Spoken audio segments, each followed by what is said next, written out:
बुजुर्गों, नौजवान दोस्तों, साथियों, पर्दानशीन, मेरे इज्जतदार माँ और बहनों, आज का जलसा मजलिस इत्तेहादुल मुस्लिमीन की जानिब से मुनक़्क़द किया गया। ये एक इत्तेहादी जलसा है।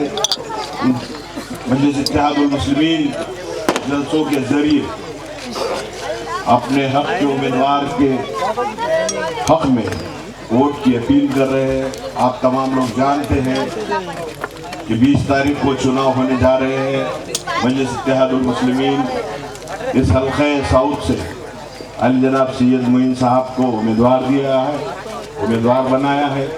तो मेरी आपसे अदबन गुजारिश है कि 20 तारीख को मजलिस के हक में वोट कर उनको कामयाब क्यों करना है, ये आप तमाम लोग जानते हैं। वतन अजीज के सूरत हाल पे अगर आप तवज्जो देंगे तो मैं समझता हूँ कि हाल हकीकत यही है कि मजलिस इत्तेहादुल मुस्लिमीन की जो लड़ाई है, जो आपके हमारे महबूब कायद नकीब मिल्लत आलाज बैरिस्टर असदुद्दीन अवैसी साहब अगर लड़ रहे हैं तो इस देश के संविधान को बचाने के लिए लड़ रहे हैं। तो आज हालात क्या हो रहे हैं? अब बहुत सी सियासी पार्टियां आपके हमारे दरमियान में आकर ऐसी बातें कर रहे हैं जिसका कोई वजूद और उनका कोई लेना देना शहर नांदेड़ से नहीं है। मैं समझता हूं कि गुज़िश्ता कुछ दिन पहले दिल्ली से एक गवैया आया और यहां आकर कहा कि मजलिस इत्तेहादुल मुस्लिमीन ऐसी जमात है, वैसी जमात है, ये करने वाले हैं, वो करने वाले। मेरा सवाल है आप लोगों से कि वो जिस उम्मीदवार के प्रचार के लिए आया था, तो आप उसको ये पूछिए बेटा कि जिसका नाम तू ले रहा उसका बड़ा भाई बाप दाखिल कौन सी पार्टी से है? यानी कि कांग्रेस के हाथ में कमल का फूल। क्या नांदेड़ वालों के आंखों में मिट्टी और धूल? ये समझना पड़ेगा तुमको साथियों। याद रखो हालात किस चरम पे जा रहे हैं, ये तुमको हमको समझना पड़ेगा। आज पिछले गुज़िश्ता 2014 के बाद इस वतन अजीज की पार्लियामेंट में और वतन अजीज के अंदर जो हालात बर्पा किए गए हैं, क्या क्या हालात बर्पा किए। अभी मैं पूछना चाहता हूं, मेरा सवाल है उन फिरका परस्त सियासी पार्टियों से और फर्जी सेकुलर पार्टियों से, अखलाक से लेके पहलू खान तक, रकबर से लेके हाफिज जुनैद तक, तब्रेज़ अंसारी से लेके नसीर तक, अगर ऐवान पार्लियामेंट में अगर कोई आवाज उठती है, ओटों पर है। क्योंकि मजलिस की खिदमत आज से नहीं, गुज़िश्ता कई सालों से आपके दरमियान में खिदमत करते हुए आ रहे। ये बात को तुमको हमको समझना पड़ेगा। आज माहौल क्या बनाया जा रहा है, मैं समझता हूं क्या हम लोगों ने ये नहीं देखा कि पार्लियामेंट के करीब एक जंतर मंतर के ऊपर धर्म सांसद के नाम पर अक़लियतों को, दलितों को और पिछड़ों को, इनके खिलाफ जहरीली तकारीरें की गई है। दिल्ली नहीं, पूरे भारत के अंदर एक धर्म सांसद के नाम पर एक अक़लियतों के, दलितों के और पिछड़ों के खिलाफ एक साजिश करने की एक सांसद रचाई गई है।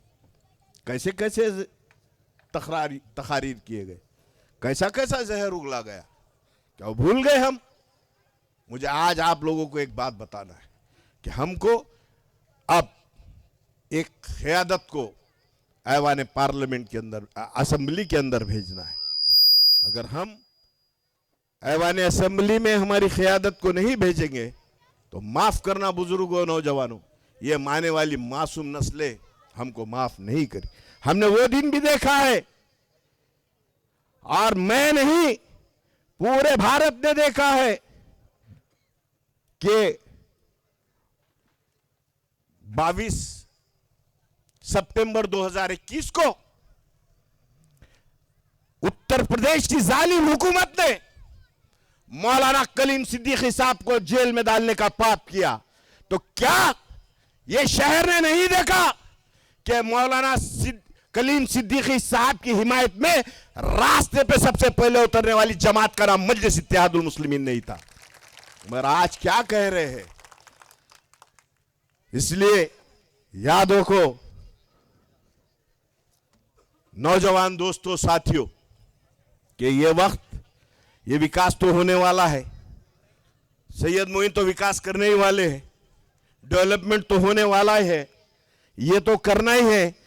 इसलिए करना है क्योंकि हमारी क़ियादत को जो लोग, हमारे कुर्बानियों को जो लोग इल्जाम कर रहे हैं, इल्जाम लगा रहे हैं, तो मैं उनसे पूछना चाहता हूं कि 2008 में 3000 करोड़ रुपए का जब बजट आया था, तो शिवाजी नगर का भगोड़ा जो बीजेपी में चले गया, इसके लिए इमरान प्रतापगढ़ी नहीं बोलेंगा। यहां आने से पहले इमरान प्रतापगढ़ी क्या शिवाजी नगर को जाके 1990 का मैच खेल के आया क्या? बोलना बहुत थे, बोल सकते हैं, मगर अगर ये समझ रहे हैं मुखालिफिन मजलिस, अगर मजलिस नहीं बोल रही है तो इसका मतलब ये नहीं, अरे ये तो हमारी शराफत है, ये तो हमारी कुर्बानियां हैं कि आज तुम मजलिस के तुफैल में बढ़ जाओ।